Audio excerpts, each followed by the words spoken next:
Miss হবে না আপনার পছন্দের টিভি শো। দেখুন জি5 অ্যাপে একদম ফ্রি।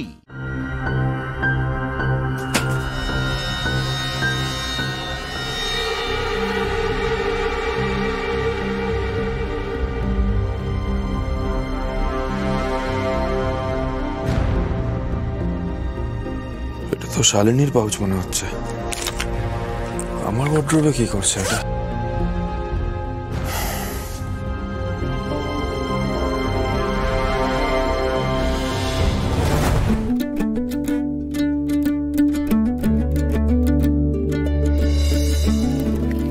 এই দাদা ভাই, এই দুলটা দেখো, এই দুলটা কিন্তু দিদি বেশ পছন্দ হবে। দাদা ভাই একটু শোনো না। কি হয়েছে?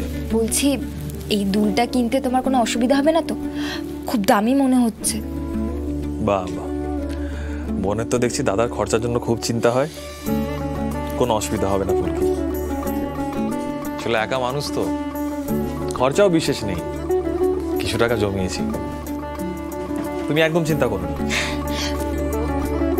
কাকা এই দুল দুটো দিয়ে দাও, আমার দাদা নেবে। বসুন বসুন।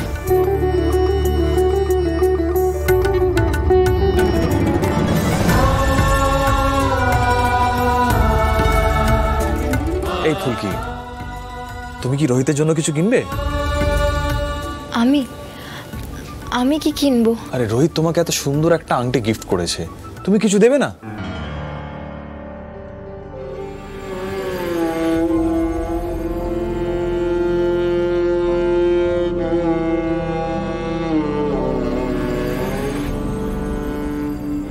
দেবো তো উপহার স্যারকে, যেই উপহারটা স্যারের দরকার সেই উপহারটাই আমি দেব। কিন্তু দাদা ভাই সেই উপহারটা তো এই দোকানে পাওয়া যায় না। আচ্ছা আমি তোমার দুলটা নিয়ে আসছি, কাল হয়তো তোমার মনের ইচ্ছে পূর্ণ হবে। আমি মা কালীর কাছে পুজো দেব যাতে তোমার মনের ইচ্ছে পূর্ণ হয়।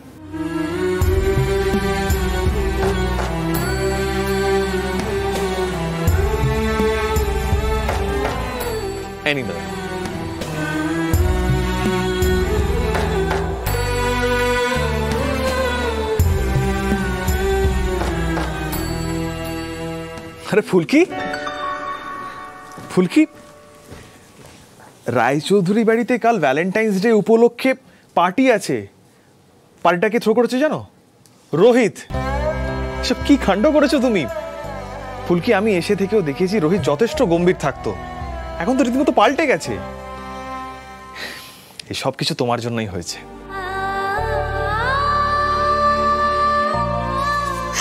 পারছি না রোহিত, আর তুমি তো বরাবর আমার একটা ছেলে বলো,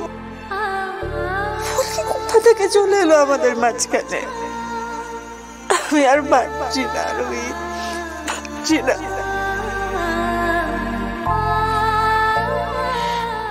না দাদা ভাই, ফুলকি দাসের অত ক্ষমতা কোথায়?